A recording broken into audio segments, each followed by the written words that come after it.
So is it the evidence of the general that Mr. Padeak is possible the sender of the rogue section at IDEC? I will argue that he's not. Okay, He's an enabler. He's a pawn in the game. okay. He's the one that's been used. You know, as when you in your house, you're going to have the small dog that is very sensitive to noise, is going to bark, and then you have the real big dog that will tackle an enemy. So that's what Padache is. And I hope that the He's a general, runner. I hope that the general is not saying Padeak is a dog.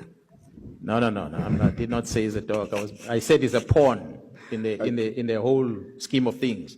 He's the one that is more the runner. He's the one that goes to the Inspector of Intelligence to negotiate things. He's the one that goes to court and demand cause. He's the one that the magistrate, in the bail condition of the members of crime intelligence, the magistrate give Padache an authority to access crime intelligence. If these members want anything at crime intelligence, they must get it from Padache.